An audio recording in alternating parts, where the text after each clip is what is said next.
I'm at the Invisible Line Gallery in Dalston, which is opening tonight, and I'm talking to Sheila Ruiz, who is the curator of this marvellous exhibition.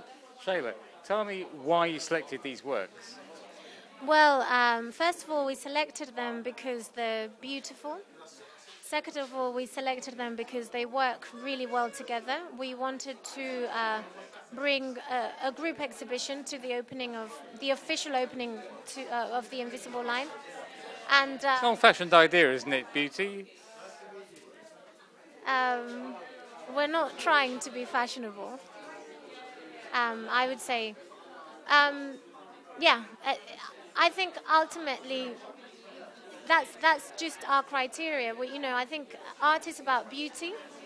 Whether a painting in someone's eyes is not beautiful or not, that's a different question. But I think it's about love. Is about beauty, and and sort of having that need and impulse to share that with others, to share your view of the world with others. And one of the things that these three artists have in common is the fact that they've borrowed from different cultures and places, and they've sort of incorporated those influences into their own work and reinvented them and come out with something unique and particular to them. Now, there's a line which goes with this exhibition. All of us that survives is love. What will survive of us is love. Yes, thank you. Sorry. Say that again. What will survive of us is love. As you say it much better than I do. That's a lovely and very simple concept. It's interesting. One of the artists over here is saying it's not so heavy. It's just love. Love is love. It's a kind of he's trying to take a lighter view of it as well.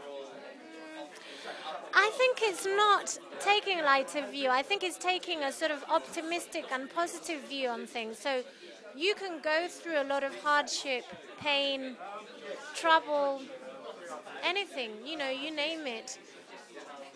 But if you really want to hold on to the positive things that you've lived in life and to the positive feelings, then you'll hold on to love. And you will do things out of love and not out of bitterness or spite. And that's sort of my approach to my existence, my own existence. And I think a lot of artists use their work as a way of coping with situations, of coping with the pain.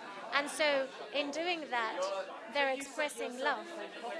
That's sort of my argument. You can think otherwise, but that's sort of my take on it. Fantastic.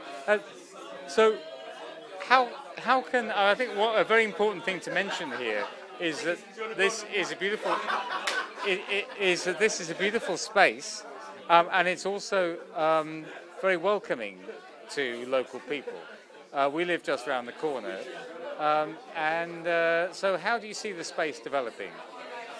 Well, we hope to continue to be accessible and open to locals. We think that there's a lot of creative talent in the area, and we want to tap into that. We obviously also want to be sort of international and reach to a wider audience, and would love for tourists even, to come and seek us out.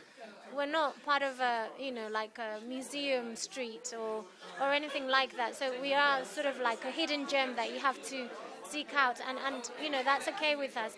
But it is important to kind of keep that balance of being accessible, as well as having work that sells and having people that come to buy that work, and keep the place sustainable. So let's make sure that the Invisible Line is in no sense invisible. Please come down. It's an absolutely fantastic space.